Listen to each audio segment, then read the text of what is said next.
Hello, y'all. This is Mrs. G's story time, and we are continuing Patricia St. John's story, The Tanglewood Secret. And we have permission by Moody Publishing Company to read this. And we're on the third chapter of The Wigwam. Philip and I left the path and fought our way through the young trees, which seemed all tied together with honeysuckle. At last we paused to look around, and Philip sat down on some moss while I squatted beside him. We'd better build our headquarters here, he announced. It's a good base for further excavations. Philip liked long words and sometimes read the newspaper in search of them, though he did not always understand them. How? I inquired. Like a wigwam, explained Philip. Look, can you see that little mountain ash tree just there? That will be our center prop. Now we'll collect branches and lean them up against the middle close together. Then we'll tie them together with honeysuckle and just leave a little doorway to creep through.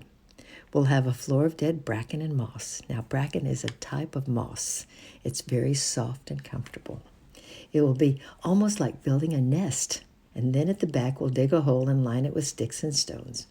We'll bury our supplies there and cover them with bracken so you won't be able to see anything. It will look just like a floor. I was thrilled and set to work immediately. We worked hard all morning, dragging dead boughs through the undergrowth and cutting long sticks with Philip's penknife. Before long, we had the skeleton wigwam firmly fixed with a little doorway just big enough to let a child through, though it was a little tight squeeze even for Philip. It took me some days to complete our wigwam. Every morning, I rushed through my jobs and headed off for the woods, and every morning the pile of dust under the carpet grew bigger and bigger. But as Aunt Margaret had done the spring cleaning, my laziness was not noticed. Oh, those mornings in the woods. We seldom kept together. We often wandered off on our own trail, happy with our own dreams, returning to base with an armful of bracken and honeysuckle binding, each of us finding our own treasures and adventures and sharing them on our return. Perhaps our best find lay in the beech tree just above our wigwam. One day I was quietly weaving the wall. I heard a rush of great wings. A brown owl swooped close past me.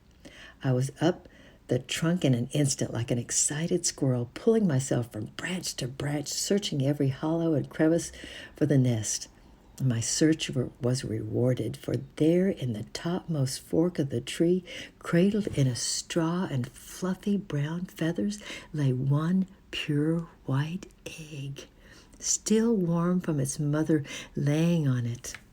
I climbed down a little way so as not to disturb the mother and sat swinging my legs and looking about me. It was all so beautiful, and I was so happy it almost hurt.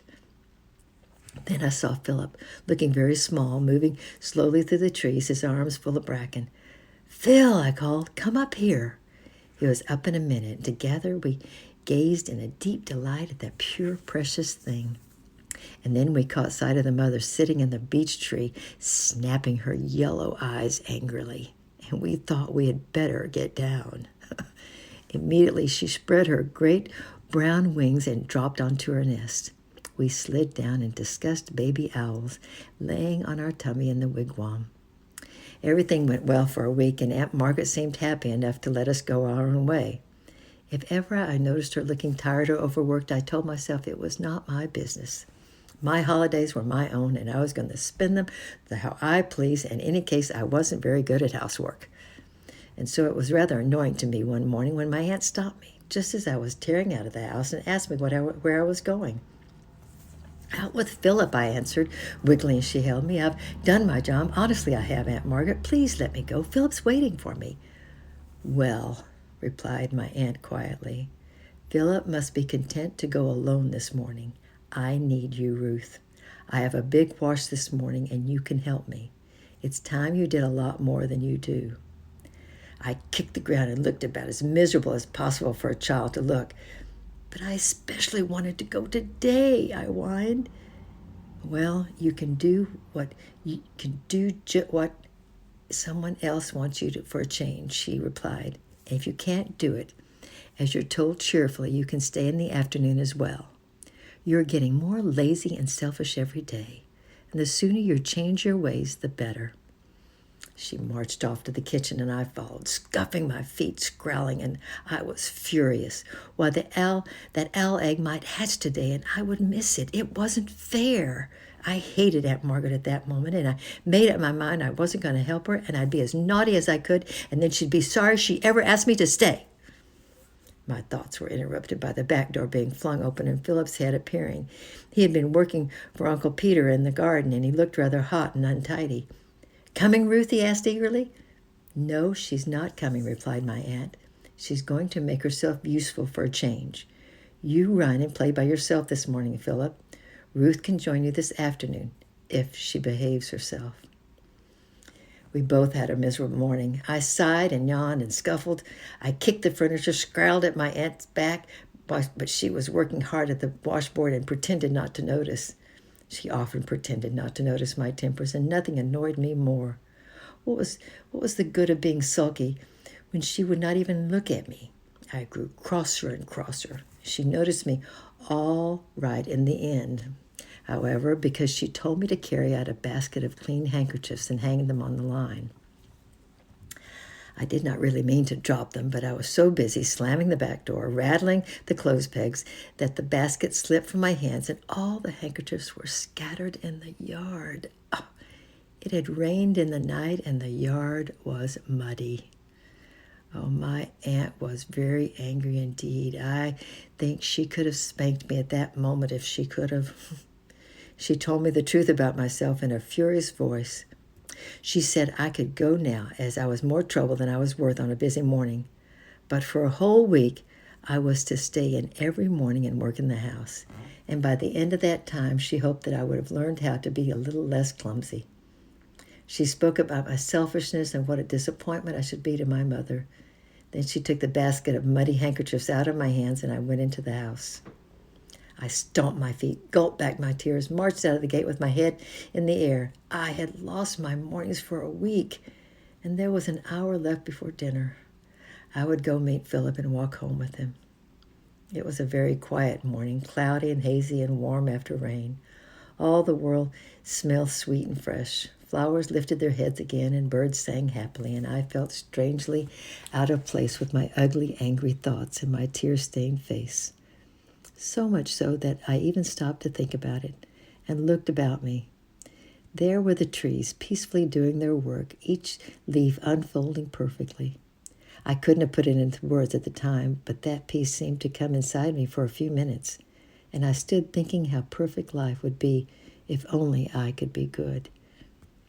I did not often want to be good, but I wanted it then, wanted it so bad that for my heart to be good and happy and useful.